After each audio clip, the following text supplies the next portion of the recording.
Ready for this one. You are live. We are live. We're ready. We're rocking and we're rolling. Ladies and gentlemen, welcome back to another live stream. The first live stream of this new year. I've recovered from Ebola. I've not recovered from watching the African Cup of Nations and the Asia Cup because it's been incredible tournament football.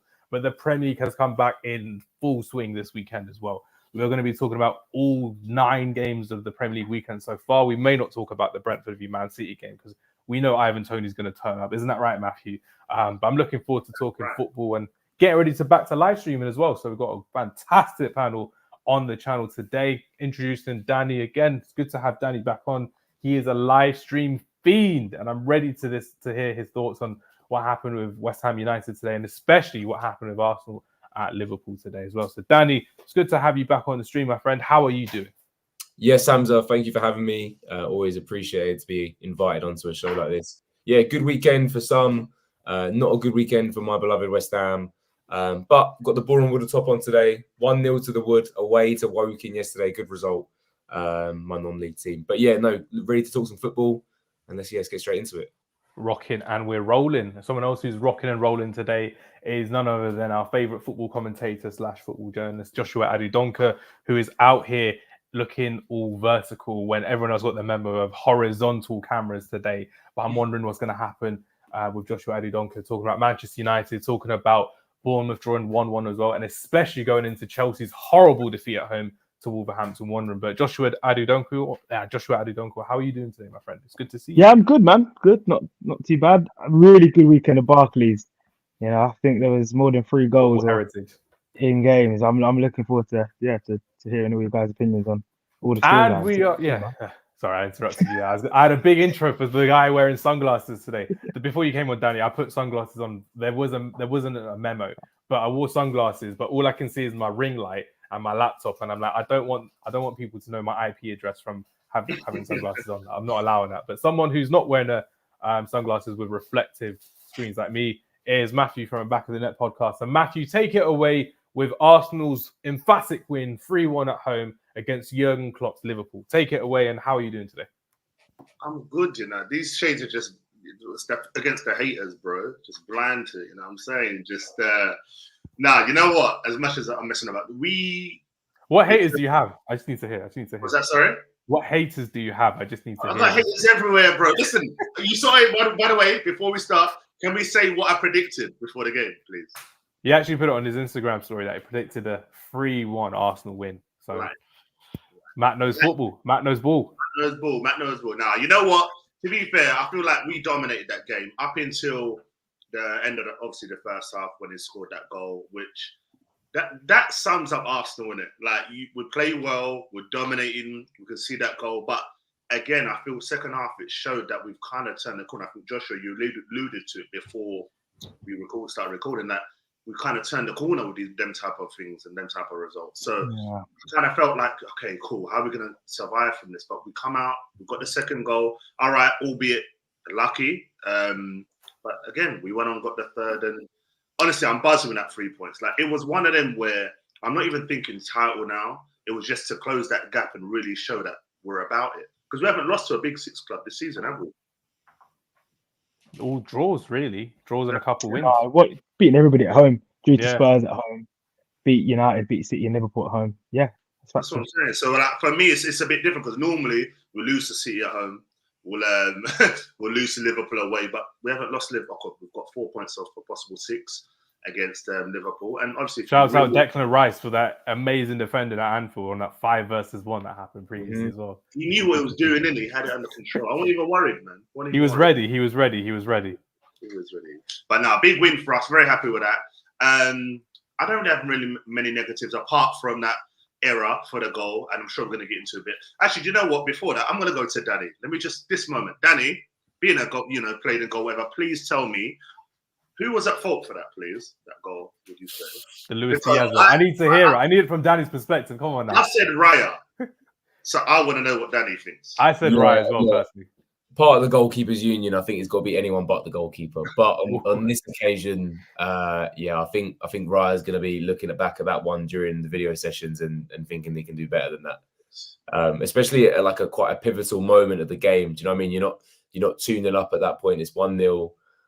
it's an equaliser. Like heads could have easily have dropped, and that could have been a complete game changer for the game. So yeah, I think you need someone in goal that you're going to be able to sort of have trust in and faith in. So yeah, going forward, I think Raya's going to be. I think Ramsdale's licking his lips a little bit if he's not already on his way out. He's definitely on the bench, sort of like making these gestures, or maybe his dad's ready to say something in the crowd. So I think Raya's going to be disappointed with it. Let's put it that one, to say the least. Nah, it happens as well. And Joshua, I just need to ask you before we move on to the next game. I need to hear your thoughts on Liverpool as well. Jurgen Klopp's farewell season, the first away game since Jurgen Klopp announced the news as well. Do you think this could even deter Liverpool from their title charge? Because you've got Man City coming back up into the ascendancy. Arsenal only a few points behind Liverpool at the time of recording as well. Could this announcement have kind of ruined Liverpool's momentum in a way? What do you think, Joshua? No, I don't think they're an emotional club. They use a lot of things outside the club to motivate them. You know, that's been throughout their history for positive things. If things are wrong, and they're still a top side. But I think when you come against Arsenal, Manchester City, you need your best players available, and you need your best, your partnerships, your angles. They haven't got Salah. They have a few other guys missing as well. And Arsenal, who have their own injuries and suspensions and all that type of stuff, were at home. So today they lacked rhythm, they lacked penetration. I think they were poorer than they were in the FA Cup game, and they weren't great in the FA Cup game either. Do you think they lack Darwin Núñez starting, or is he just a problem for Liverpool as well? I'm not his biggest fan, because as a number 9, you've got to put the ball on the net. But what he does do is stretch defenses, and we saw when one player went in behind Saliba and Gabriel, it led to a goal, didn't it? So potentially, that was a big call from Klopp to drop him on this game, because they need that personnel they had at Bournemouth. Jota was out of the game. I just think they ran out of steam. They needed their 4-11. They needed to have their, Sobosai was out injured. See, the young lad Bradley lost his father this weekend. We send condolences to him. He's on form midweek. It's against Chelsea. So yeah, I just think that when you're playing Arsenal, Man City, you do need your 11. You need everything to be, especially away from home. You can't just wing it. Klopp's an amazing manager, and I just don't think this team is not as strong as his 2019 team and a few years back. So you need everybody there, and Salah's so key for them. You can beat your Norwiches in the FA Cup, and you can thrash a very poor Chelsea team. But we have to give credit to Arsenal. As much as people don't want to, they are where they are, under Arteta last 18 months. And if you don't come correct, you get beat 3-1. Yeah, final word on Arsenal and Liverpool. I'll give that to Matthew for today as well. So Matthew, talk to us about how far Arsenal will have to challenge Manchester City for the title once again, and Liverpool as well. Do they have it in them, especially with Gabriel Jesus also starting from the bench again today as well? Is that cause for concern, having no proper number 9 up front, or is this the way that Arteta will be married to playing for the rest of the season? What do you think? The thing is, you're left with no choice now. Transfer window's done. You've chosen to obviously bank on players that Partey, Jesus, players that been getting injured. Even like Tomiyasu, he's at Asian Cup, but I won't be surprised if he comes back and obviously gets an injury. I feel like there are games where we're still going to struggle. I don't think. I know I called it before and said we'd win the league, but I'm being realistic. Man City are chilling there. We're all talking about Liverpool, but they're just there. 2 games in hand. Haven't even really warmed up yet. Haaland hasn't played. For them, I just think it's going to be, it's going to be really tough to take it away from them. But put in the challenge. We went close last season. I really want us to put in and see where we can go with it. But yeah, with Champions League as well, injuries, it's going to be tough. It's going to be tough. But listen, at the end of the day, I can see a challenge. Go again next season, and let's see what happens. We just need Pep to go. Klopp's going. Pep needs to go.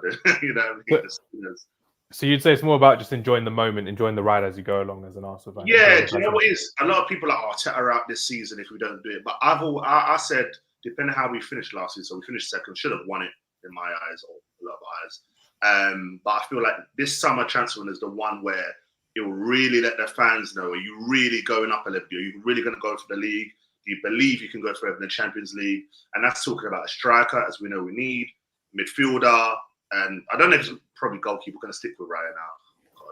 God. So we're going to stick with Raya now. And maybe like something in defence, maybe a left centre-back. But yeah, let's see what happens. But I'll give one more year. This time next season, if we're there again, I'm like, I'll be a bit more vet. So I want to be top. I want to win the league. You know what I mean? The bread and butter. I miss it. It's been a long time. I can't remember the last time I got to enjoy that. Nah, it's all good. It's all okay. But there is a team in London that won a trophy last season, that also won a European trophy last season as well. So we are going to be moving on to David Moyes' West Ham United against Manchester United, who also won a trophy last season. So if you're happy in around second place again, Matthew, I don't mind. But we're talking to two teams who won trophies last season. Do you know what I mean? We're talking to the real players in English football. Remind me what trophy though, please, bro. Remember what trophy. Forgetting what Manchester City and Pep Guardiola did. We got the other English teams that won trophies last season, which is all well and good. So, Danny, we will start with you on West Ham United, beaten convincingly on a scoreline. But David Moyes didn't think so today. He thought he was well up for competing with Manchester United. One question I've been begging to ask a West Ham fan, namely you, because you are my number one for any West Ham fans to speak to as well. Calvin Phillips, is he the man that's actually going to make your season, or is he going to break your season? Because it's 2 mistakes now that have led to 2 different goals in 2 different games. I need to hear your thoughts on this. Or is it just going to be one of those where he has to play because he has to get into the England squad? What do you think, Danny? It's a signing that was done 6 months too late. Yeah. If this signing was done in September and he didn't have the pressure on him with the Euros and, you know, getting minutes in and this, that, the other, I think it's an excellent signing. I think, to be honest with you, I'd rather play with a more forward-lying player and then just allow Alvarez to sit on his own. I think Alvarez is a much better player in that position. He's got the caliber that we needed. Souček is someone that has his off days and feet, but at the moment we're playing players out of position, left, right, and centre. And Ben Johnson. Sorry, that was crazy. It's so frustrating to watch the West Ham side. I genuinely thought, because I managed to get to watch the game today, I genuinely thought, and this happens a lot when we go up to play United at Old Trafford, is that we probably played one of our best games, like one of our best 45 minutes that we've got, and then we still come out sort of losing at half time and until the end of the game. And it's difficult to watch this sort of side play with the potential it's got, letting go of Fornals and Ben Rama with no replacement in mind whatsoever. That was wild. I do think we were lining up Victor Boniface from Leverkusen before he got injured and before maybe the AFCON sort of knowledge of him sort of going in January would have been difficult. But you can't just let go of 2 squad players that fill in gaps and you know, get players. And then coming off the back of a goal and a performance of Maxwell Cornet and then not even starting him the next game is just so confusing to the entire West Ham community. I was listening to you introduce West Ham a minute ago, and it's David Moyes' West Ham, and I will still stand by this, Hamza. That is the worst sentence that I can hear as a West Ham fan. You have been saying it consistently for 3 years. I'll stick by that whenever I say it. But fair play. I do not want Moyes in the club. I think we have the squad to be a better team. I know we're 6th. I know we're in the Europa League knockouts, but I think there's so much more with West Ham. I think the whole concept of the big 6 in the UK has disappeared over the last year and a half. And I think there's room for players and to teams to go and explore different opportunities and just be a really good squad and get together and build and grow and climb up the table. And I do think that we have that potential with the stadium, the money, the stature that we're building and we're growing, but we're not going to be able to do it under David Moyes. And it's disappointing to hear. I agree, because I'm looking at your bench as well. You only had Danny Ings and you had Mubama and you had Maxwell Cornet as attacking substitutions. You're already playing a defensive formation from the beginning anyway, with the 3-4-2-1. And I'm looking at Mohamed Kudus in this game, and he was just stifled in creativity. He was not himself. And you all know how much I've been bigging up Mohamed Kudus, not just because Joshua's here, but I am a big fan of Mohamed Kudus as well, what he's been doing for the last couple of years for Ghana, Ajax, and now for West Ham. Absolutely fantastic. But annoyingly, the Black Star was then taken his shine away by Man United star boys. Alejandro Garnacho stealing his celebration, which was stolen by Cristiano Ronaldo in a way as well. So we are going to move on to Manchester United, and I'm going to say my piece on how I've been telling everyone since the beginning of the season, Rasmus Hojlund will come good. And Joshua, we spoke about it on earlier today.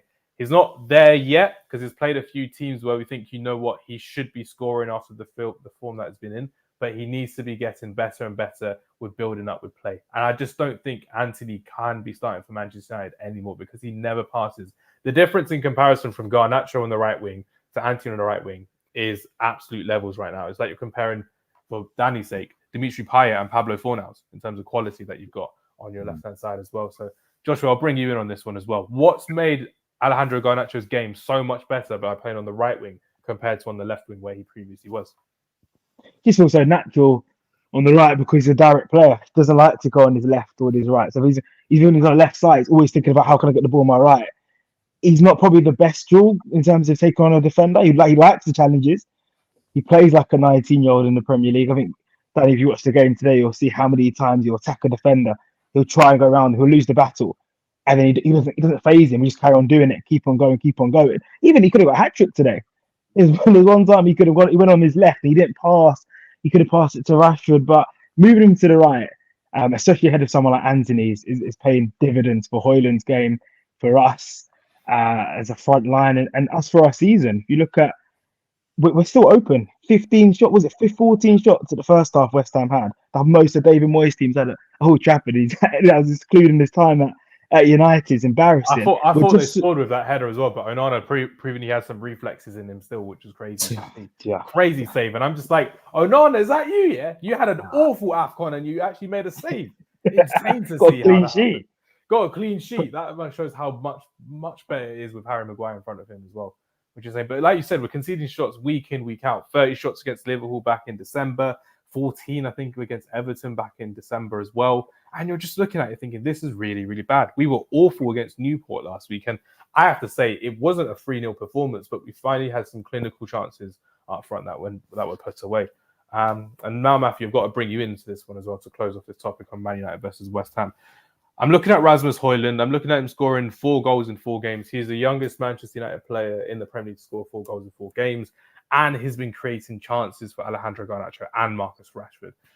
With Rasmus Hojlund, are you expecting him to break the double figures in the Premier League this season with all the games that we've got left, the fact we're out of the Champions League, and the fact that we've now got 1 game per week? Do you think Rasmus Hojlund will start to crack on a bit more consistently as a Premier League striker?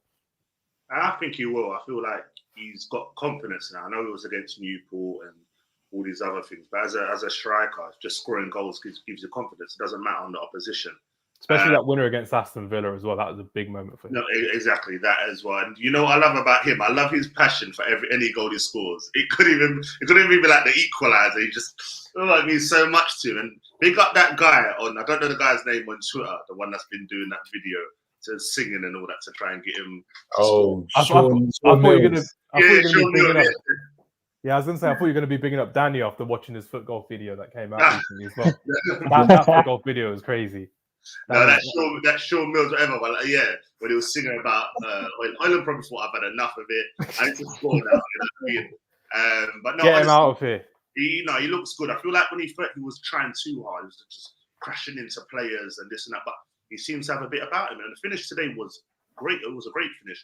Taking on his right into the bottom corner. So I feel like, he's a shining light for you. Like, I do think, though, I think the result might mask over how United really are, because West Ham did have their chances. And I feel like United are going to have these games the longer the season goes on. But obviously, you've won, take the victory. But other teams are going to find you. Like, they're going to be a bit more clinical, should I say. Definitely. Yeah. We don't have a striker, mate. We don't have a striker. Like you said about Danny Ings. Danny Ings will just go on and break a hip. Do you know what I mean? Like just it's the least he can do. Like we're relying on goodies. We miss Paquetá really like a lot. Like obviously Antonio as well. Set piece. Like do you know what I mean? Like, we're relying on Emerson getting forwards and whipping balls in. And that body shape was all off. It's like he went skateboarding or something before he took the shot. That was a crazy angle to take the shot from. Just a quick one, sorry, on Ings. Is he not highest paid, but someone says he's on 120 grand a week at West Ham? So this time last year, we were in a similar position where we didn't have a striker in the squad because of Antonio being injured, and at the time, like Mubama was a little bit too young and hadn't had that experience. And because of this, the position we were in the cups, we needed to get someone in. So I think we brought in Ings for like 8 million something. But obviously at the time, you look at it, you're like, we're battling relegation last year. We were sort of 16th, 15th. Yeah. He was at Villa. Was he at Villa at the time? Yeah. He was at Villa, second choice. Villa, like to drag him away from Villa, it was going to take a lot. So yeah, I think he's on 100 bags a week, which is something crazy. Okay.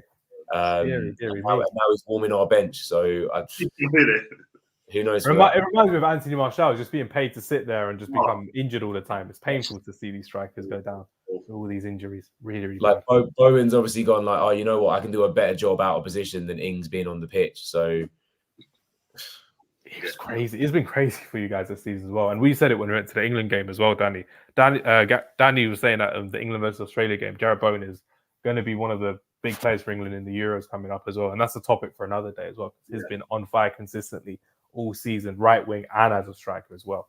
Someone who needs to play out wide. Needs to be in his natural position.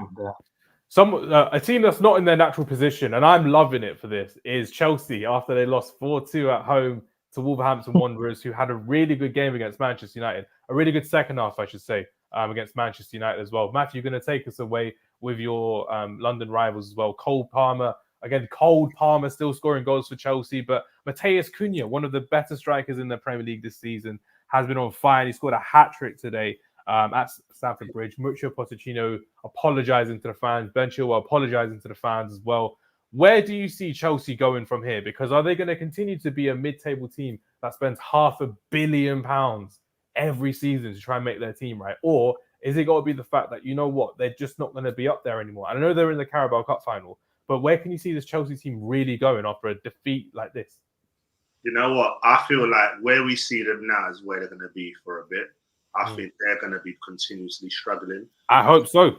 Because, you know, Danny was talking earlier about the top 6 and the top 8. Like, it's already dismantled. You look at the teams there, the Villas, the Newcastles, everyone's got the structure that can take them like a couple of signings and then go on and solidify themselves there. I think Chelsea, that's, you know what it was? I'm sure we all agree. That scattergun approach they did, it looks good to a Chelsea fan, like you play Football Manager, this player, that player, this player, that. But you can't ever, I don't think any team's ever brought in so many players like that and done well. It's just too many. Like I looked at their team today and I went, how much have they spent?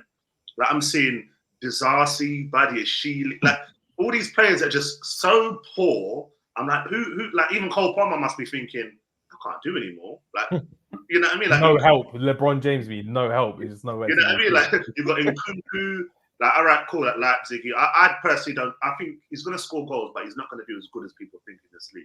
I mean, the way Chelsea play, I don't think it suits him at all. You know, I think you'd be better as a number 10 than number 9 as well. He is a 10, isn't he? He does play a big striker. Exactly. But it's rather him or Cole Palmer up front, which has been very annoying for Chelsea fans because they don't know who the focal point is. Because Broja went to Fulham on deadline day as well, didn't he? So that's one less striker they've got to worry about in the first team. But they're struggling. I think it's going to be a long time.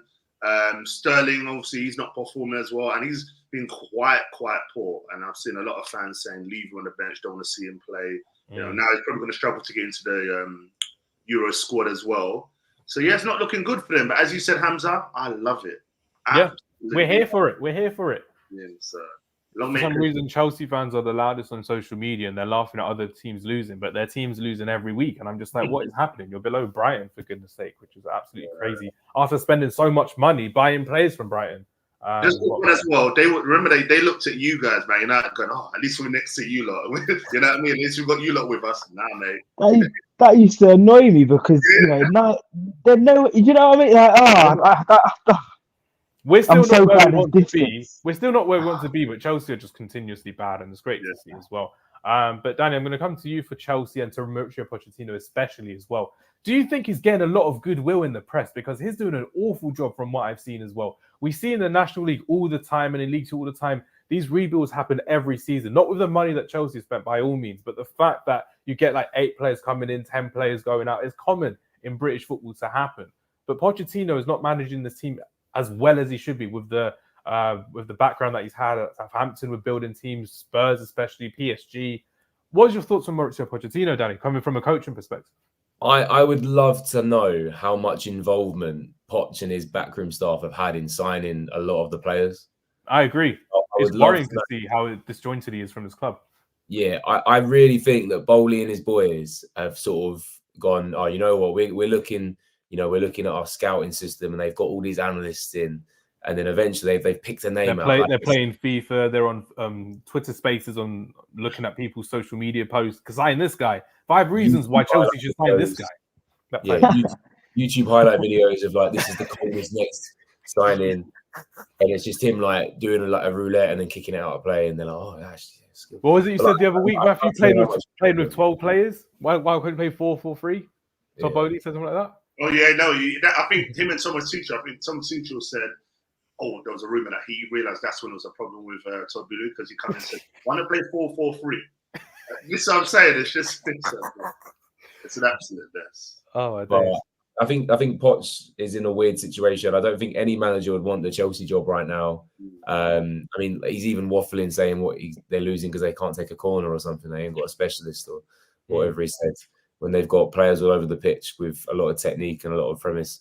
But from a manager's point of view, you've got to deal with what you've got and you've got to try and find ways to win. They have gotten better over the last point of the season. I think the beginning of the season where they were, you're sort of thinking, oh, this can only sort of go downhill. I know they get relegated. Like, what happens? So they are picking up points against crucial teams. You know, they won their derbies, but I don't know where you go from here. They're all on 10-year contracts. You know, they've all got houses in West London.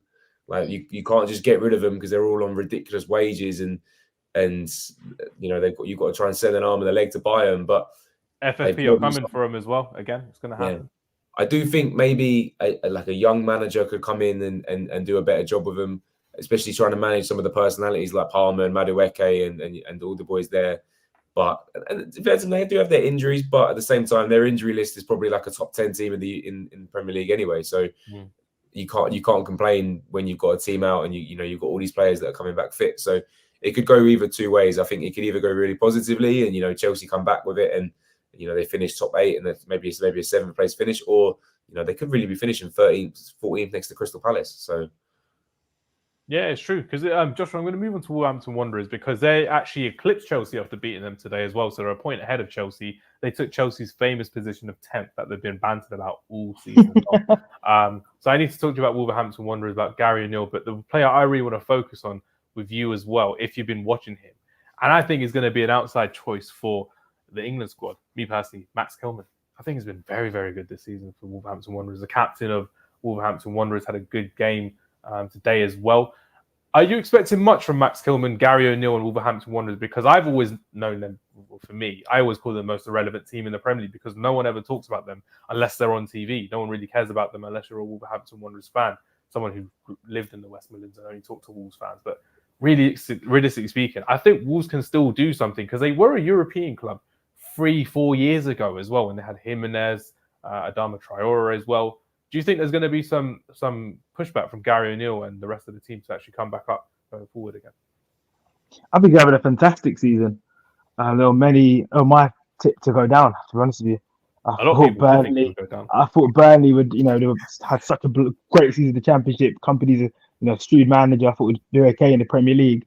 And I thought Wolves had hired a manager 3 days before the season started, and they were unlucky not to beat us at Old Trafford, let alone not to get a point, and they lost that game. But since then, they've been flying. They beat City at Monu. They've done Chelsea home and away now. First time since Spurs last minute as well at Molineux. Spurs, yeah. They scored a lot of goals in the 90th minute. They were done by Kobe Mainly's brilliance on Thursday night, but could have got a point there. And then today they just beat a better side. They're so well coached. He's such a good coach. Every game, if you watch Wolves, he'll make a little tactical tweak, and it'll just we're getting done here, and then bang, and he's getting the best out of Neto and Cunha. Like Cunha was a decent prospect at Atletico Madrid. It wasn't happening. Now he's getting hat tricks. First one today for Wolves. Neto has always been about his fitness, but someone like Wang was good when he first came in the Premier League. Then he dipped down, but he's having a blinding season. They've got dangerous players, and he's still at the Asia Cup, and they replaced him really well in that front three, which is good to see how they're actually, like you said, Gary O'Neill still making the tactical tweaks, which will work really well for him as well. I think Sarabia started today, and it was just, again, really good to see that Hwang will still come back after the 10 goals. And Matthew, remember as well, I had him in my team of the season so far in January, ahead of Heung-min Son as well, because we don't like Spurs very much. I know you do, Matthew, again, wearing the right shirt today, but it's good to see that Hwang got the recognition he deserves from Joshua as well, which is good to see. Those are the main 3 games that we're talking about today, ladies and gentlemen. Now we're going to go for a quick fire for the rest of the games of the weekend. So, Danny, I'm going to come to you for AFC Bournemouth versus Nottingham Forest. You'll be talking about the first team. The second team, Joshua, will be talking about Nottingham Forest as well. So, Dominic Solanke is on fire this season. It's a 1-1 draw between Bournemouth and Nottingham Forest. But, Danny, again, the England question is going to come up because it's been coming up everywhere, and I need to get your perspective on it as well. England will probably take 4 strikers to the Euros in the summer as well. Harry Kane's 1, Watkins is 1. Then you've got Ivan Toney, you've got Wilson, you've got Eddie Nketiah, you've got loads of random other people you can choose from. Does Dominic Solanke make your squad for the Euros? Has he proved himself to you as a potential potential playing for England. What do you think, Tony? No. He hasn't for me either. I'm going to say. He battered us Old Trafford, but I'm not going to have him in there just yet. Nice try. Personally, I don't think England need to take 4 strikers. I think you're better off packing the midfield especially with the shape that we play. And with Calvin Phillips playing the way that he's playing as well. Him and Henderson. You need to pack the midfield. You know Harry Kane's going to be the guy starting every game. That's never going to change. He's the one leading the line. Taking a second and a third and a fourth option in the hope that you need to throw someone on in the 90th minute is going to be a waste of time. I'd rather pack the midfield, get in an extra winger, get someone that can do a dual way. So, like, for example, if Rashford or Sterling are there, they can both go up top and do a shift, or just play off of Kane or play off of Tony or play off of whoever it may be. I don't. For me, Solanke isn't a killer. For Bournemouth, he's the only one you really look at getting goals. I know he didn't score today, and you've got Kluivert getting a goal. But if you are the main man in a number 9 role, you've got to be the one bagging every game or every other game. So for me, not enough for me to do it. Nicely done. And Joshua, we've seen a few more issues regarding FFP for Nottingham Forest as well. They had a couple more loan deals on deadline day in January, not one of the more glamorous January deadline days as well. I need to get your thoughts on them signing Giovanni Reina, who looks to be on the way out of Borussia Dortmund, especially with the emergence of Jadon Sancho back in the Bundesliga as well. Where can we see Nottingham Forest going forward? Because realistically speaking, looking at them, I think they are looking good to survive in the Premier League again. I don't think so, Hamza. I'm quite confident with the side that they've got with Nuno Espirito Santo. They've been not bad, I would say. I mean, that game against Man United was very misleading, but Morgan Gibbs-White is their main player for me. But I want to hear your thoughts because it is contrasting to my thoughts. I think they're a sitting duck. I think Luton have made Kenilworth Road such a fortress. Every side that's gone there have struggled. No one's gone there and won easily at all. From your Manchester Cities to your Crystal Palaces who lost, and City won 2-1. Nottingham Forest, they're most likely going to get a points deduction, and that might tip them over. They need to find goals quickly. Today it was Hudson-Odoi got one. A good performance for them. I thought they'll get beat today, to be honest with you. It's easy to turn up against your Arsenals and Manchester United and just sit there and do nothing and run around and then make sure that Gibbs-White scores edge of the box. Arsenal made it difficult on Tuesday night, but they still got the victory. If you look at the league, I don't fancy Forest in any head-to-head with anybody other than Burnley and Sheffield United. That's the truth. So I don't see where the points are. They go to Goodison, they'll falter. I think they're in hot water, especially because of the points deduction. It's uncertainties in the club. You've seen one club actually take a points hit, so it's real. You know that one day you wake up and you can have 10 points. You can have 10 points less. And yesterday, and we'll touch on Luton, Newcastle. But when you see Luton, the passion the manager has, the players there. If I was there Tuesday night, they absolutely put Brighton in the police cooker and a blender within 10 minutes. It's hard to deal with that. And they've got a goal scorer. They've got Adebayo, they've got Morrison, they've got a way to play. They've adapted to the Premier League. I'm glad you mentioned Adebayo as well, because I've got a challenge for everyone today. I've got a challenge for everyone. To try and say all his names, right? Full name. We're gonna pronounce it at the end of the podcast. We're gonna try and say his full name without being a bit racist and a bit rude to his Nigerian heritage. So it's on the Google document as well. So if all of you want to pronounce his name, we've got on mute before the end. By all means, we're gonna go for it. But Luton have been very, very good recently as well, which is good to see. Now I've got to talk about Sheffield United losing 5-0 at home. Again, another relegation candidate. I think they're one of the worst teams we've ever seen in the Premier League era because they've been awful. Chris Wilder came back in mid-season to try and steady the ship. But Matthew, I'm going to ask you about Sheffield United as well. Looking at it from a goalkeeper's perspective, it's not always going to be down to Wes Foderingham being in goal. But I need to ask you, Matthew, you're looking at it. Are they dead certain for the drop? Because I don't see any way back for this team. I don't see Ben Brereton Diaz, who has come in on loan, as the only shining glimmer of hope to survive this awful form that they've been on recently. What do you think, Matthew? They're gone. Joshua talks about sitting duck with Nottingham Forest. It's these, man. Do you know what it is? It's you look at Luton. They stink up the Premier League. That's what it is. I thought Luton were going to be that team that went down. I thought small ground are going to struggle. But when I saw how they were performing at home, and you've got to make your home ground a fortress when you're one of them lower teams. Yep. You look at Sheffield United before, they had remember that defense used to have was like John Egan, like they used to have these big guys at the back, Baldock on the right, and they had a bit of a style of play. at the beginning with WADA. But now they're a tough team to face against as well. They were really physical. But now they're useless. And Brenton Diaz has come and scored a couple of goals. McBurney, don't know how he's still there, mate. All these players, and they've got that guy from, is it Man City? McAtee? I don't know if he's on those. McAtee, yeah.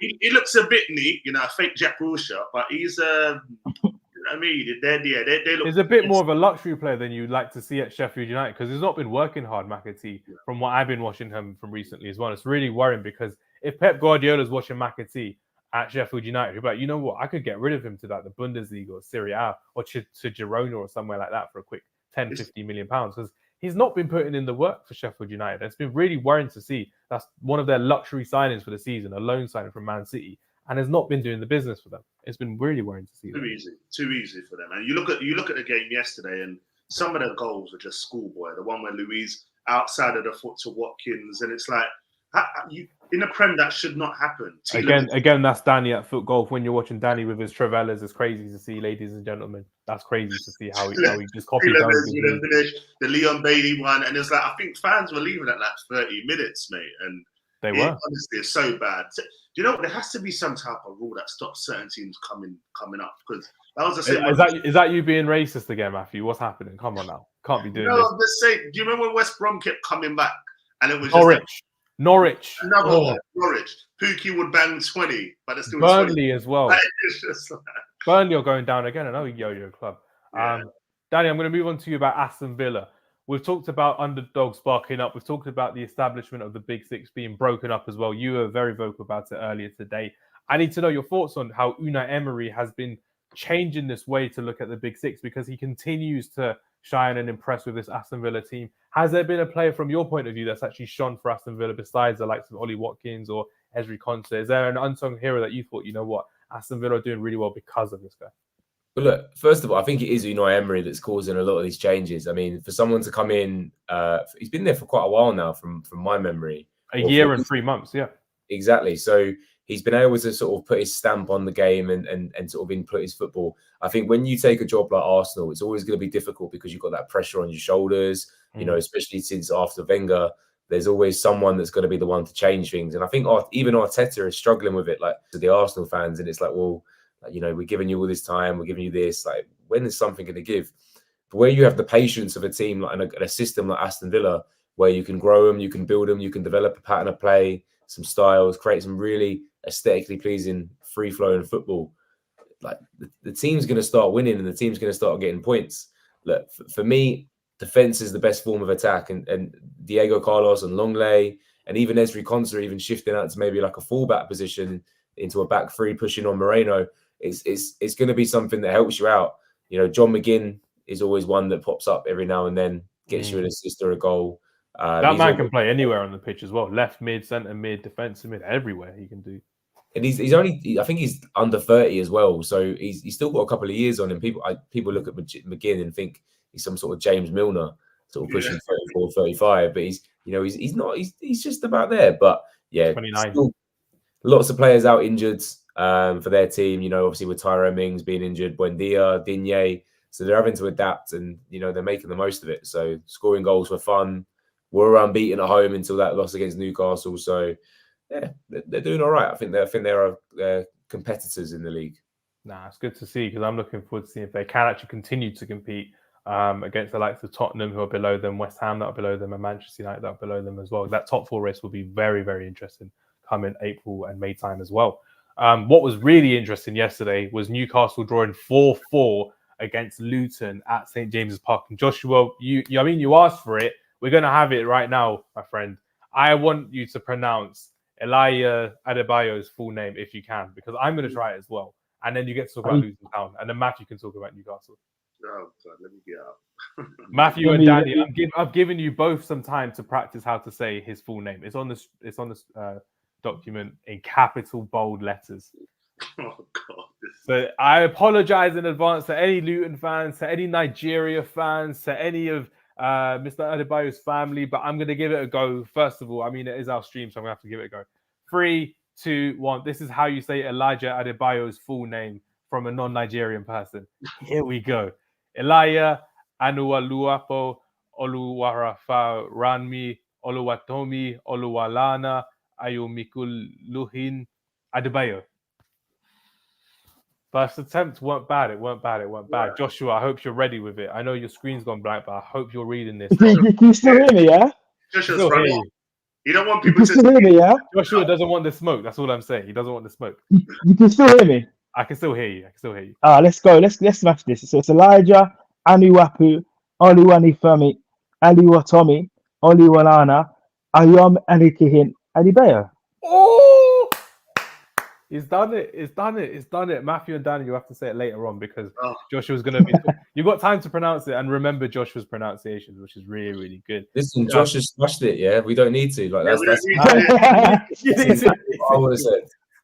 It's because he's Ghanaian. He knew what Nigerian pronunciation was like as well. It's that West African heritage right there as well. But let's talk about our boy. Let's talk about our new favourite striker in the Premier League because I've been blown over by how he scored 9 goals already in the Premier League. He scored more than some established strikers already in the Premier League as well. Gabriel Jesus for one, Matthew as well. But Joshua, talk to us about Luton and how they blew away Brighton, but mostly about how they blew away Newcastle and competed at the highest level against the Champions League side from this season as well. I think for Luton, when they first came up, they lost to Chelsea, they lost to Brighton at home, and they just looked naive, completely naive. And what made him so good in the Championship was this partnership between Morris and Adebayo, and he's just gone back to that. But he's got a system where he's playing Doherty on the right, he's got Osho in there as well, and he's just saying, you know what, let's just play full football. And Newcastle with high energy as well. So I think it was a bit of cat and mouse yesterday. You know, you get a goal, I get a goal. Then they got the penalty. Yeah, they showed that they maybe couldn't control the game. It's a difficult place to go to. 60-odd thousand up there. Yeah, but but they scored 8 goals in 2 games, haven't they? You know, so for them, that's a major plus. But for Adebayo, it took him a long time to cook in the Premier. It took him a while to start scoring. Now he's all different types of finishes. And you can see the first goal against Brighton. He's basically on the goal line. He sniffs it. It's a header in the 6-yard box. The one against City is a good header. He's got a good frame for a Premier League striker. You look at Watkins and Solanke. I'm not comparing these players to each other. But if you just look at their stature and his body type, that's what you want, like a Tabby Abrahams. If you can feed him, he's going to find the net, and that's what they're doing at the moment. And Morris, he's a tidy finisher. Some of these players are still Championship players. Robert Woods, I interviewed him on Tuesday, and he was very clear. He doesn't believe this side's a bottom 3 side. I think that's still debatable, to be honest with you. I think, obviously, I went in on Forest, but Forest will have good players, like Morgan Gibbs-White, who could play for a top 10 side, so I don't know about that. But they're showing heart, but they're showing quality. You can't just stay up in the Premier League with heart. You have to have quality. If they're going to stay up, they need to get more points away from home. And to go to Newcastle, who a really good result at Villa Park, need to follow up with kind of a banker on their heads to kind of kick up. If they won that game, it would have been joint points with United. It means they would have gone above Newcastle, above West Ham, of course. And they just let the door open. And I think they themselves are a bit complacent. I think people got to start taking Luton a bit seriously, to stop thinking about the name and looking at the setup, because the setup is causing everybody problems, man. It's true. Danny, I know you have to drop out now, but I'm going to get a 1-word answer for you as well. I won't ask you to pronounce Adebayo's full name because I know you're going to go, and I know you're going to be here all night pronouncing it, so it's all well and good as well. First of all, I need you to send me a couple of Nigerian recipes because I've not had any Ghanaian recipes from Mr. Adidonke. I know you're going to send them to me soon, which will be great as well. I know you're a fantastic chef. 1-word answer. Where did Newcastle United finish this season? And then you can dip out. You can drop the mic. It's all good. 9th. That's all good. I like to see it. Just cut like that, you know. Yeah. Like it's just vanishing as well, like that meme, which is good to see. Matthew, yes, before we go on to the next game, I need to hear your thoughts on Newcastle United. Harvey Barnes back into the squad as well. Anthony Gordon out injured as well. One of the promising signs about Newcastle with this whole takeover thing is how they've been developing English talent once again, because it's been a while since they had been doing that, and now they've been doing quite well in the starting lineup as well, with Sean Longstaff scoring 2 goals yesterday, and Kieran Trippier also scoring a goal as well, because back into the form. It was quite awful around December, November, and January time as well. Maybe the rumours of him moving to Bayern Munich may have done his head in a bit, but now it's back onto good form as well. I'm not one to bring up injuries because everyone gets injuries as well, so I'm not going to talk about much about that, but I really need to know from you, has Eddie Howe done enough to prevent Newcastle from, you know what, thinking, let's go for Jose Mourinho in the summer. We can change you in the summer because we need to get back into the Champions League, because I don't think they're going to get in the Champions League this season. What do you think, Matthew? I feel if they get to the Europa League, I think that might buy him another season. Okay. But it will be literally a touch and go situation. I think if they don't get into Europe at all, then I think the man is going to look and be like, you know what? Nah, we'll go after Mourinho or whichever man. Hansi Flick, maybe. You never know. Yeah, it could be anyone. But I feel like, I feel like he's done a great job. But I feel like Joshua said, I feel like Newcastle got a bit complacent. You would have thought after that win against Villa, like there's no better. Okay, let's not say that. Come back to home, Luton. No, but it's true though. It says golf, but it's true. You're at home. I picked up Luton, and Luton are doing well. There's still a side that are playing top flight football for the first time since since the early '90s, and that's just what you've got to face it as. This is a team who's played PSG. They are dealing with it. They are dealing with it really well, Lisa. Do you know what I think is with Newcastle as well? I feel like that Nottingham Forest game had a big effect to them, and I feel like that. Dan Burn at left back's not working now. It worked when they first were performing well because he was solid. He didn't need the speed, but he's been found out now. And Alanga ruined him. The other night, I'm sorry, Josh, you might be the Luton player. Who was it that was ruining him? Luton player. Who's it? Left or right? Right. Yeah. Right. Obviously, yeah. So the other side. Wait, what? Yeah. Where am I? Sorry, guy. Am I blank? No, I can hear you again. No, he's still there. Yeah, no, it's one of the quick ones on the wing. I can't remember. Gabriel Osho, that was it. Osho. Yeah, Osho. He was the one that scored the goal, the first goal. Yeah. The Newcastle fans were complaining. I was reading all these blogs and they were like, why was Burns still on? What's going on? Because they found Lewis Hall from Chelsea not really playing. To buy as well. I know they used to have Matt Target. For me, I don't know why they just don't go trips at left back, play Livramento right back. I don't know. For the future, they really should with Livramento. I don't understand what they're doing. And, Shaw had an off game.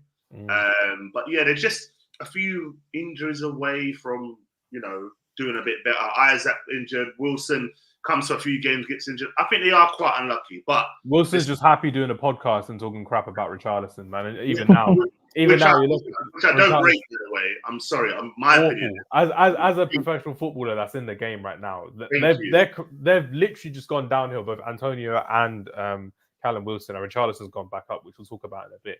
That's our final game that we'll talk about, the Spurs versus Everton game. But I agree with you, Matthew, as well. It's not something you want to see every day if they're talking crap about each other on public media, BBC podcasts as well.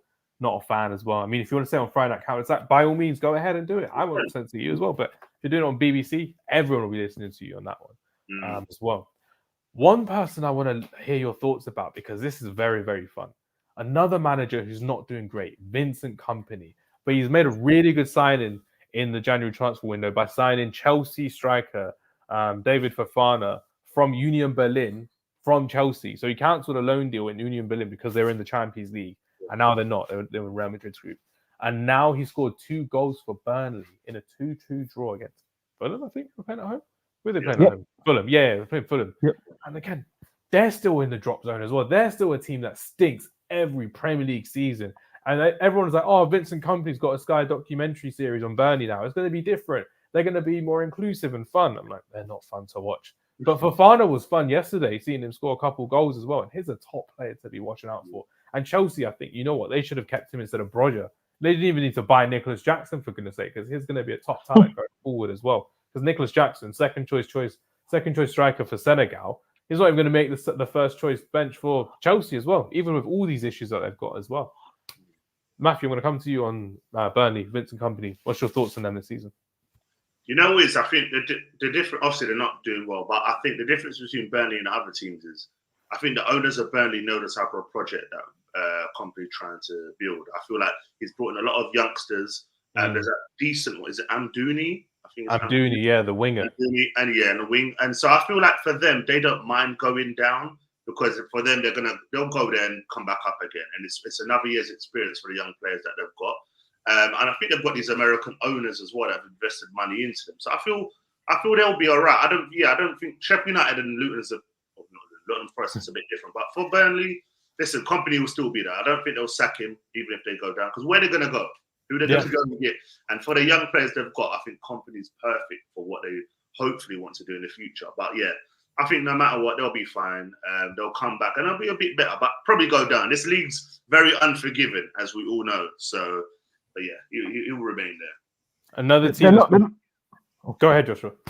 they're not in the best position, are they, in the table? But kind of a shining light. Yesterday was the first time this season that they trailed and they didn't lose.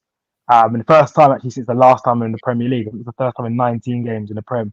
It was the last time. So every time they've gone behind, they've lost the game, not even drawn. So small, small sort of positive for them. They can build on that. Small positives will help them go forward as well. They need every kind of positive going forward as well. So just a quick one on that as well. Even the way they play now, I prefer it to. Do you remember the Burnley that you used to get when you used to go to Burnley? And it was like Barnes and Rodriguez up top, and that ball, the whole game was getting lower.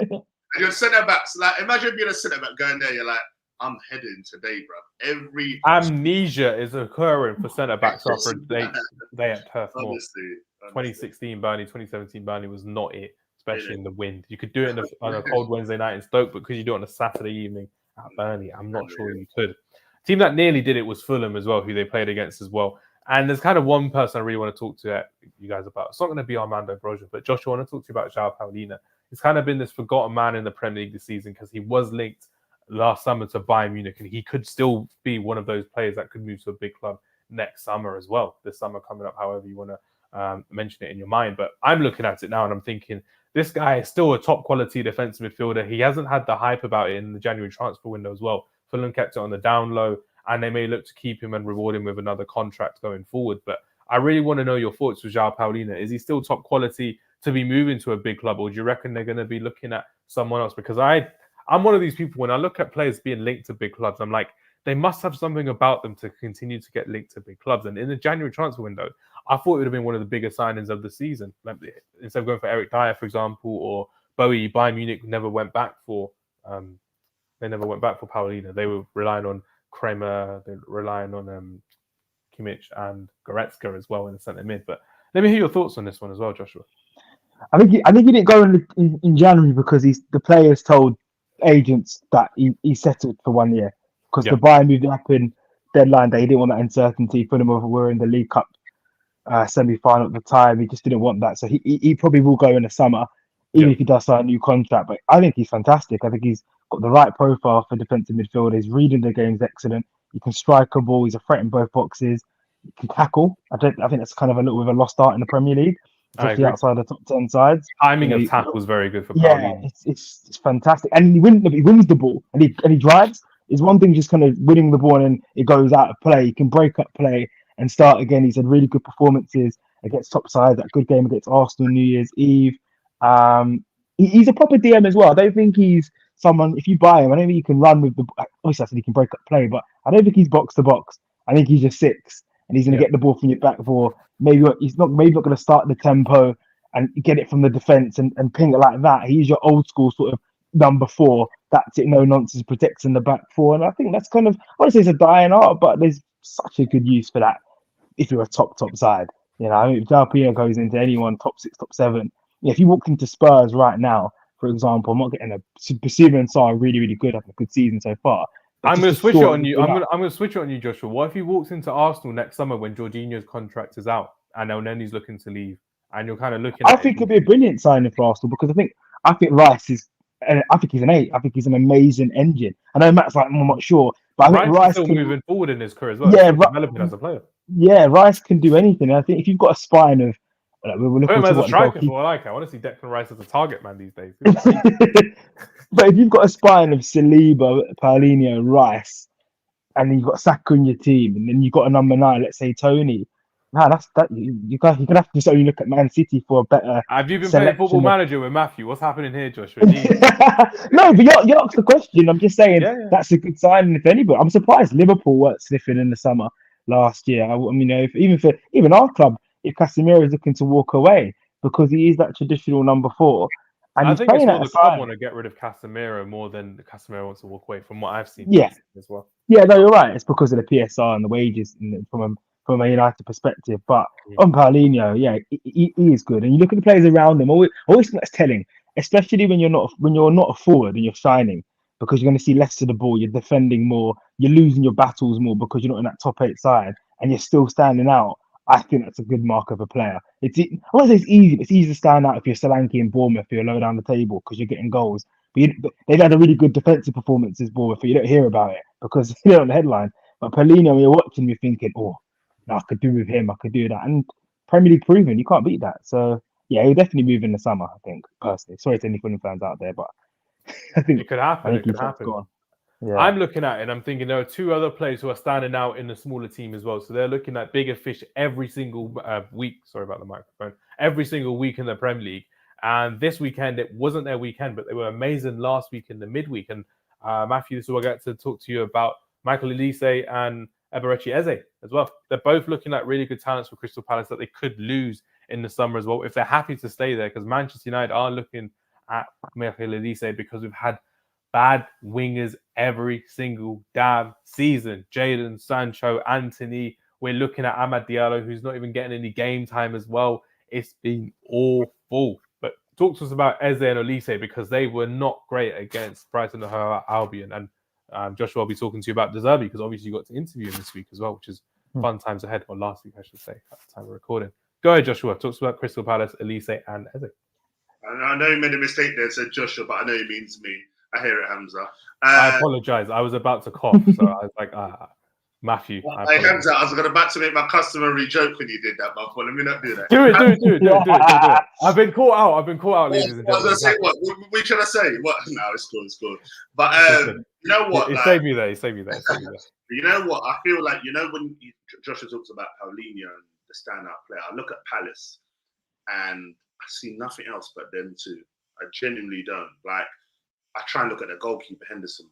I don't think it's good. Defense, no one there. They're revolving right backs like madness. Joe Ward, Nathaniel Clark, like they has-beens in the Premier League as well. They shouldn't be there at a club like Crystal Palace. Honestly, they're just such a confused club, and I feel the moment they lose them two, I honestly don't see their way back for them. I don't see a way back for them, because Elise brings that. It's weird because he shows no emotion when he's playing. Like, look at the goal he scored against Man United. He just turned around. Last season. Last season, 1-1. But last minute free kick, and he just fell it. It's just cash, you know what I mean? But my only worry is that when you're that young and you have that many injuries, it's a bit of a concern. And I look at the way he pulled up yesterday again, and I was like, what's going on now here again? I mean, Eze's kind of same as well, because he had the long-term one, didn't he? That derailed his making the England squad. So it is a bit concerning, but they are two amazing talents, and it must be sad for Palace fans, because they know that you're not going to keep them. Like, this is the season where two bids come in, and I honestly think Palace are going through financial trouble. So I feel like they're going to accept some, when I say cut price deals, like 50 mil, let's say, because Wan-Bissaka was signed for about 50, wasn't it? Yeah. So I think around that will be the minimum. And yeah, both of them are quality players. For me, I'd love Elise at Arsenal, but the injury thing, it does concern me. I'm not sure about you guys. Yeah, that's my worry. Yeah, you're looking at it, and it's a consistent thing about Crystal Palace as well, that you want to see these players flourish, and when they do flourish, it's rare. It's very, very rare when you're seeing them consistently play good football in the same side, both starting under Roy Hodgson. And Joshua, you agree with me in this one before we move on to their new side, Adam Wharton as well, who they signed from Blackburn Rovers. They're looking at him to be the next replacement for Eberechi Eze, because he plays in a similar position. He's been doing pretty well for Blackburn in the Championship. And they're looking at moving on some players in the summer. And I'm sure, Joshua, you'll be looking at it thinking, you know what, they have a good thing going, but it's not sustainable, unfortunately. Like, you're looking at Brighton, you're looking at Brentford, and they can sell on players for a lot more money because they can afford to do that and replace them. But I'm not so sure Crystal Palace can replace Eberechi Eze with someone like Adam Wharton from Blackburn Rovers. What do you think, Joshua? Yeah, I think Crystal Palace are in a weird situation. They're my local club, and it's the first time in their history that they've gone up top flight and they've stayed up more than one season. They've always traditionally gone down. And I think they're looking at sides like Brentford, although Brentford are struggling this year. They're seeing their rivals, Brighton. They're seeing, I'm not going to say West Ham, but West Ham and Newcastle have gone down and come up in that time they've been there, though. I know they're historically bigger clubs, but teams have been relegated and have come from the clips them. And they're just sitting there thinking, well, we've got this catchment area. We're able to bring Elise and Eze to our club, which is a big win for them. Dougie Freeman's done a fantastic job to even get Wharton in as well. These are good players that everybody's aware of. Really good sign as well from Chelsea. Yeah, everybody's aware of that, and they still went to Palace, and they perform at Palace. It's all fun and games. Man United buying Jadon Sancho, who doesn't perform, or another player. These players come with big potential, and at the moment, the only thing we can criticise Elise for is that he's injured all the time, but he's performing. Yeah. I think they'll be okay in terms of their Premier League status this season, because the teams who are going down are poor. But Leicester, Southampton are looking to come up, potentially Leeds, if they win the playoffs, whoever. But Leicester and Southampton have better setups, and they might just kind of go past them. We've seen it before, so I understand why the fans are protesting. I do get it. When you stay stagnant, you get eaten up, and you don't want to be back in the Championship, and you get done, and then it becomes a thing where Palace are a Championship side, and you become one of those, Watford's. No disrespect to Watford, but teams that have huge Premier League experience who just find themselves. Middlesbrough's are perfect. Middlesbrough and Sunderland are a good two examples because they never had real financial issues too much, especially Borough. Sunderland did, but not Borough. So you can get caught, a little bit in that yo-yo situation. But I think, Parish, he's done a good job. He probably will cash in with Eze and Elise, but already they've got a replacement there. He's not going to be as good as Eze straight away, but you can see what they're trying to do, and that's better planning than most football clubs in the Premier League. The issue was Vieira he was robbing there was issues behind closed doors in it, and that's where he went. And they didn't want we play was some players. Was he punching people in the boardroom as along to punching back? No. It was no punching, but it wasn't just about performance on the pitch. We're going through. They had a tough run that period. They played easier teams. Roy came in, did a good job. But I don't think Vieira was the right person, which is a shame. But they need a young coach. I think earlier in the stream, we spoke about someone coming in.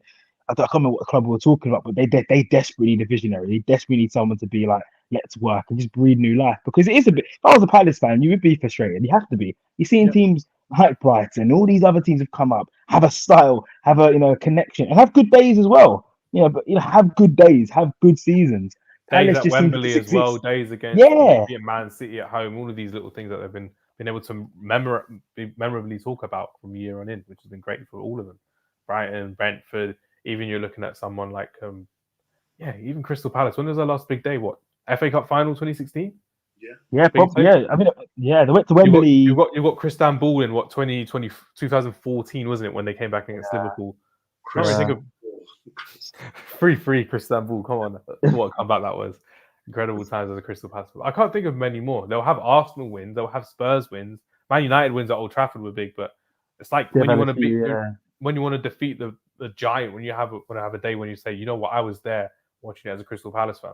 Can't think of many. They've had a good victories at City recent years. They obviously drew this year 2-2. Townsend a mad goal, They've been all right, but I think what irks them, it's like, the beauty of football is rivalry, isn't it? They don't like the fact Brighton are set up the way they are. Let's be honest. And I think when you're seeing Brighton like that and they've come behind them and they've gone ahead, and you're just sitting there thinking, well, how's this happened? Like, what's going on? Where are we going? Let's see your thoughts on De Zerbi then, because again, his set up the football really good. They lost last week midweek as well to Luton, like you mentioned, when you got to interview him, which was great, Joshua. Yeah. But talk to me about how they just came back with, again, all these young players. It's like a new crop of young players every single season come through at Brighton, and they continuously kill it. I don't know what's happening, because is it De Zerbi? Is it the system? Is it the different manager? Because it worked under Potter, it's working under De Zerbi. I'm really looking forward to seeing how Brighton can develop this team going forward. But what can you tell us, Joshua, from your point of view of how De Zerbi setting up his team to not just succeed, but to break this established top six, like Danny said earlier before he was on? I think what's interesting about Brighton, and especially Roberto De Zerbi, is that yesterday was their fourth win in 17th game. So this is actually the poorest period they've been under. Not to give you give him a big kind of big up of how they're doing, but they're in a poor run of form. But the reason they're doing that is because he doesn't care who. They have a lot of injuries. Matoma's out at the moment. Adingra is out with Ivory Coast. What's the guy's name? Adingra scored the equalising goal for Ivory Coast as well, which is crazy. Yeah. And Mitoma got knocked out recently of the Asia Cup, and he was a sub for Japan as well. So they're back from their international duty soon, but Adingra may go all the way to the final until next week Sunday. You've got Ferguson, who's been injured as well. So they've had a fair share of injuries, and I think that's kind of affected them. But he doesn't care. Whoever's playing, they've got to play his style, and they're leaky. So he'll press anybody, and he just wants to get goals. João Pedro's got 20 now, I think, in all comps, more than Haaland. And Haaland's been out. So he's a top goal scorer in the Premier League in all comps. So he's like a goal magnet. It's attractive football. The goals they scored yesterday were direct. Solly March has been out for a very long time. Before he got injured, he was excellent. What's been impressive is that they've been able to compete. But if you kind of wise up and you press against them, the results have shown you that you're going to beat them, and you're going to beat them well. But in terms of the club standpoint, the ownership is amazing. When Potter left, they took a lot of Brighton's guys behind closed doors and the coaching staff, and even to scout Roberto De Zerbi. I can't remember the way the team he was before, but it was well known that he was a high technical. That's it. He was a high technical Hands guy. on those ball, Matthew. You'll know that. I like it. Hey, we said it same time. Don't worry about that. Yeah, he did. I did hear Matt. To be fair, I did hear Matt. I'm liking it. I did. But he's touted to replace Pep. You know, I've been told a good authority. That's someone they're looking at. But the results have to improve for Brighton. Good win for them to bounce back. They're still leaky though. You know, they conceded. They've got battered against Luton. They conceded against obviously Palace yesterday. 2 clean sheets. It was 2-0 beginning of the year, and that's it. Other than that, they leak every game, but they score every game. Other than obviously, they didn't score against Luton and they didn't score against Arsenal. I think there's only 2 fixtures and the 0-0. So 4 fixtures out of 23 games they don't score. So that kind of says it all, really. They've got a high goal difference compared to the other teams in the top 10. Europe as well. That's a major factor. Yes, balancing both, and I think that's what's affected league form. But they are where they are. They deserve the hype, or they deserve the attention around them, even if the results might not be going right now. De Zerbi wasn't happy on Tuesday. He said it was the perfect game to respond was Crystal Palace, and they were leading twice in 2 minutes, 2 goals in 10 minutes. So he was right there, he was blowing smoke in my face. Vaping. I hope he does. I don't. How's he vaping in your face, man? This His vaping was it? It was just a weird experience. Odd guy, De Zerbi as well. It's probably what Pep would have done 10 years later if he just had hair. I mean, just like when you get rid of De Zerbi's hair, it could be Italian Pep, which is crazy to see as well. But yeah, Matthew, before we get on to the final game, I need your thoughts on. Actually, I'm going to do this for you. Actually, I'm going to do take one and sell one for Arsenal. João Pedro or Evan Ferguson? Who would you take and who would you leave if you had to take one at Arsenal as a striker? I'd take Evan Ferguson. You take him over João Pedro? Yeah, I would. Yeah. Different type of profile, right? I think you can build up play. And I feel like, you know, when you look at Arsenal, we always kind of need, if you look at the Saka Martinelli, we need someone that can kind of give the ball into them, hold it off for a bit, and then give it to the wingers. And I feel like Ferguson's perfect. And at the young age, he's been bullying big teams, mate. This guy, and you know, sorry to bring up Man United again, but I said this in a podcast a few months ago. He's the type of son that Sir Alex would have made for Man United back then. I agree. He would have been like a proper striker that would have developed. Bohemians, you lot would have attacked that club ages ago and made sure he was United. We've been scouting properly in Ireland as well. We used to back in the day. I mean, we still are a United fan as well. With the young Johnny Evans in our squad as well. It's still playing out as Manchester United as we like to see. Shout out Northern Ireland, Johnny Evans as well, which is great to see. But no, I really agree with your point there as well, Matthew, which is good. And I can't remember the last Irish player to play for Arsenal. Do you, Matthew? Let's see if Matt knows ball off the top of his head. Oh, I know O'Leary. That's years ago. David O'Leary, yeah. But other than that, we had was he Irish? We had a youngster, Connor Henderson. I'm not sure if he was Irish. He used to play in our Carling Cup squad with Henry Lansbury and everyone. I don't know if he was Irish. Henry Lansbury as well, isn't it? So yeah. Got Dan Ballard, didn't he? Dan Ballard, young. Dan Ballard. Did he go to Millwall? That's it, or Sunderland? Millwall, yeah. Sunderland, I think, or something like that. Nah, not bad at all. Right then, we're off to Matthew's favourite team to talk about on a live stream, on a podcast. We are going to the first game of this weekend, where Everton drew against Tottenham Hotspur. Ange Postecoglou's team bottled the lead. They're coming a bit more predictable at the stage as well. I'm going to be talking about Jared Brathwaite at the end of this conversation because all three of us are going to finish off on this one in a good way. Matthew talked to us about Tottenham Hotspur. Joshua talked to us about Everton, and now we'll talk about Jared Brathwaite and how he needs to be getting into the English side. So, Matthew, you're going to take it away with Tottenham Hotspur. See if you play. What do you think of them on the weekend? First of all, guys, let me just let the viewers know I don't back Tottenham. Yeah, despite what Hamza says. Yeah, I didn't say just back. I said you like talking about them as well. So you can talk about it in a positive way or a negative way. I don't mind at all. I really don't mind. Do you know what? Listen, as I said, I give them their dues. They have been a lot better this season. Yeah, I've noticed with Spurs. I don't know about you guys, but I always thought when Everton last 5 points behind you now as well, Spurs. Yeah, I thought the goal was coming. You know, I don't always with Spurs. You just feel it's coming, and the more we're in a little WhatsApp group, and I'm waiting to say it, and I'm like, it's coming, and then that free kick went in, and I was like, It was like Jaws. It was like Jaws. It's just like it's just you know what I mean. You kind of knew, and you know what? And it's kind of like I relate to how Man United, you know, this season as well, where you can see that one and you kind of think, oh god, when the second comes, like Wolves and the other day, you knew that goal was coming. Call you went and won it with a great individual goal by Kobe. But yeah, I think Spurs struggle in that aspect. I don't know. I think Big Ange, his stubbornness is going to mess them up a bit. You know. You think so? I feel like at some point you've got to like get the ball into the corner. Like, you know, like, I can't remember who was saying it. It was like even Man City with Pep, Haaland will go to the corner, they'll hold it up. Or Grealish is the most annoying at it. Kick it off and Doku too. You know what I mean? But Tottenham, keep going. At some point you have to change up. This is not the SPL. You know, not playing Kilmarnock and all them. No disrespect, but yeah. Isn't the Asia Cup with Australia as well? Jeez. Oh man, Ange was probably.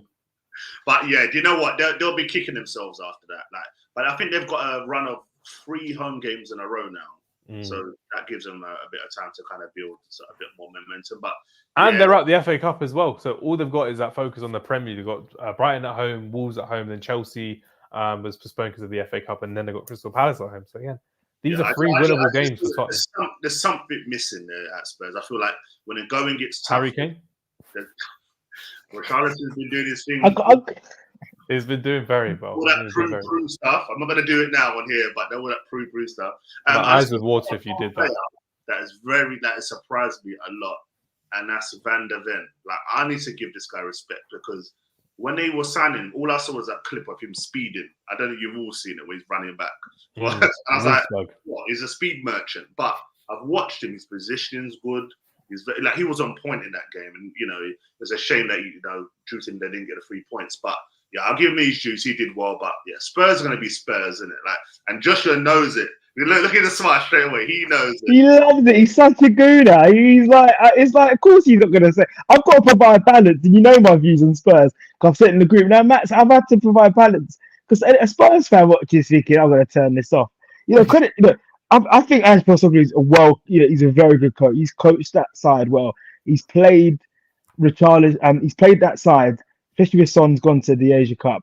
So that Richarlison, I know Son was there and Richarlison scoring goals and Son was there. But in Son's absence, Richarlison's been able to step up because the amount of goals they score from cutbacks, he doesn't have to do too much. Richarlison just got one finished bang, and the second goal was very, very, very good. And I think Maddison's got the freedom of the park. They've been able to deal without Basuma and Sarr. Defensively, Van der Ven's for me the only one's. Udogi's fantastic. Romero, I just think he's incompetent at times. Look at the goal. He's soft. He's soft in the goal. If you're gonna head a ball, you head it out properly. You head it out properly, you know. So that is why I'll be disappointed. But I think overall, Spurs have been in a good position. They're fit the way they're now 6th or 5th. They still, only got Premier League to look at. But there is something missing. I do agree with you, Matt. I do think that the hype, not say hype, but the way it's been like, oh, these guys know what they're doing. He's clocked it. There's still a way to go, but they are well coached and they're exciting to watch. I've seen them a few times live. The high energy, high press. They're on the high line. They can do that at Van der Ven. But Vicario, it's interesting now, isn't it? City targeted them. Everton attack. That's now a little bit of a weakness now. So teams are going in there thinking, maybe just dash the ball on his head. And they're not adapting. No, but it's true. And they're not adapting. They've done it with Onana, and Onana couldn't. He crumbled. Vicario's crumbling as well. These goalkeepers that play out from the back all the time, they're not focusing on their upper body strength as much as you're seeing it as well. Your arms are just like twigs, which is crazy to see. And just quickly on that though, we need to give Everton credit. David Raya, another one as well. Still well and good, the goalkeeper being not that good at crosses, but to deliver consistent crosses that. Yeah. I don't know if we took both, or was it Ghana on the other side? It was literally the area they were getting it. Vicario must have been like, oh, come on. Like, they were making him suffer. So big up to Everton for that, though. They did well with that yesterday.